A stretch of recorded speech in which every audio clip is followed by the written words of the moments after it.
ನಮಸ್ತೆ. ನಾನು S K ಕುಪಾಸ್ತ್, Vivekananda ವಿಜ್ಞಾನ ಕೇಂದ್ರ, ಬಾಗಲಕೋಟೆಯಿಂದ ಮಾತಾಡ್ತಾ ಇದ್ದೀನಿ. ಇದು ಒಂದು ಕಥೆ. ಕಥೆ ಅನ್ನೋಕ್ಕಿಂತ ಘಟನೆಗಳು. ರಣರಾಜ್ ಅವರು ಬರೆದಂತಹ ಬದುಕು ಇನ್ನೂ ಇದೆ ಅನ್ನೋದ್ರಿಂದ ನಾವು ತಂದೆ ತಾಯಿಗಳನ್ನು, ಹೆಂಡತಿ ಗಂಡನನ್ನು ಬದಲಾಯಿಸಿಕೊಳ್ಳಲು ಇಚ್ಛಿಸುತ್ತಿಲ್ಲ. ಆದರೆ ನಮ್ಮೊಳಗೆ ಅಂಥ ಜೀನ್ಸ್ಗಳಿಲ್ಲ. ಎಷ್ಟೋ ಸಲ ಹೇಳ್ತೀವಿ, ತಂದೆಯಂತೆ ಮಗ, ತಾಯಿಯಂತೆ ಮಗಳು, ನೂಲಿನಂತೆ ಸೀರೆ, ಇದೆಲ್ಲ ಅದು ಎಷ್ಟರ ಮಟ್ಟಿಗೆ ಅದು ನಿಜ? ಇದು ನೇರವಾಗಿ ನಮ್ಮಲ್ಲೇ ನಮ್ಮ ತಂದೆ ತಾಯಿಗಳಿಂದನೇ ಇರ್ತಕ್ಕಂಥ ಜೀನ್ಸ್ಗಳೇನಿಲ್ಲ. ಕಲ್ಪನೆ ನಮಗೆ ಕೆಲಸ ಸಲ ತಂದೆ ತಾಯಿಯಿಂದಲೂ ಜೀನ್ಸ್ ಬಂದಿರುತ್ತೆ ಅಂತ ಹೇಳಿ. ಕೆಲಸ ಸಲ ಅದು ಅನುಮಾನವೂ ಹೌದು. ಆದರೆ ಇತಿಹಾಸ ಏನು ಹೇಳುತ್ತೆ?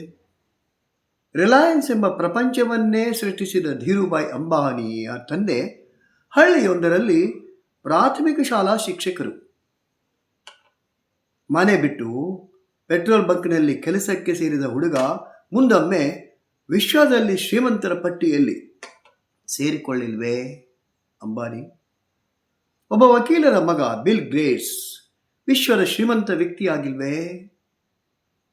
ಬಾಡಿಗೆ ಮನೆ ವಿಳಾಸವಿಲ್ಲದಿದ್ದ ರಿಕ್ಷಾವಾಲನ ಮಗ ಗೋವಿಂದ್ ಜೈಸ್ವಾಲ್ IAS ಅಧಿಕಾರಿಯಾಗಿಲ್ವೇ?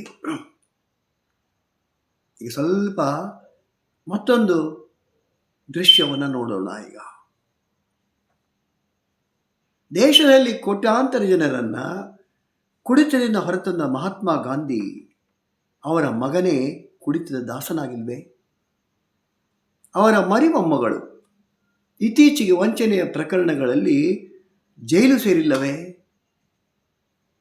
ಆದರೆ ಮಹಾತ್ಮನೇ ಅಲ್ವೇ? ಬಿಲ್ ಗೇಟ್ಸನ ಮಕ್ಕಳು ಇಂದಿಗೂ ಬಿಲಿಯನ್ ಗೇಟ್ಸ್ಗಳೇಕೆ ಆಗಿಲ್ಲ? ಯಾವುದೇ ಶ್ರೇಷ್ಠ ವ್ಯಕ್ತಿಯ ಮಕ್ಕಳು ಮತ್ತೊಬ್ಬ ಶ್ರೇಷ್ಠ ವ್ಯಕ್ತಿಯಾದ ಒಂದೇ ಒಂದು ಉದಾಹರಣೆ ನಮಗೆ ಸಿಗಲ್ಲ. ಶ್ರೇಷ್ಠ ನಟರ ಮಕ್ಕಳು ನಟರಾಗಿರಬಹುದೇ ಹೊರತು ತಂದೆಯಂತೆ ಅಪ್ಪನಂತೆ ಶ್ರೇಷ್ಠ ನಟರಾಗಿಲ್ಲ. ಬಡವರು, ಅವಿದ್ಯಾವಂತರ ಮಕ್ಕಳು ಮಹತ್ತರ ಸಾಧನೆ ಮಾಡಿದ ಸಾಕಷ್ಟು ಉದಾಹರಣೆಗಳು ನಮಗಿವೆ. ಅಂದರೆ ನಮಗೆ ಸ್ಪಷ್ಟವಾಗಿ ಅರ್ಥವಾಗುವುದೇನೆಂದರೆ, ನಮ್ಮ ಬದುಕಿಗೆ ನಾವೇ ಕಾರಣ. ನಮ್ಮ ಹಣೆ ಬರ, ಜೀನ್ಸ್, ಹಣ ಬೆಂಬಲ, ಜನ ಬೆಂಬಲ, ಜಾತಿ, ಧರ್ಮ ಇವೆಲ್ಲವೂ ನಮ್ಮ ಹೇಳಿತನಕ್ಕೆ ನಾವೇ ಕೊಟ್ಟುಕೊಳ್ಳುತ್ತಿರುವ ಕಾರಣಗಳು. ಬರೀ ಮೇಲಿನ ಅಷ್ಟೇ ಉದಾಹರಣೆಗಳಿಲ್ಲ. ಕೆ ಹನುಮಂತಯ್ಯನವರ ಮಗನ ಉದಾಹರಣೆ ಇರ್ಬೋದು, ಪ್ರಮೋದ್ ಮಹಾಜನ್ ಅವರ ಮಗನ ಉದಾಹರಣೆಗಳಿರ್ಬೋದು. ಏನೆಲ್ಲ ತಂದೆಯಂತೆ ಮಕ್ಕಳ ಹಾಗೇ ಇಲ್ಲ.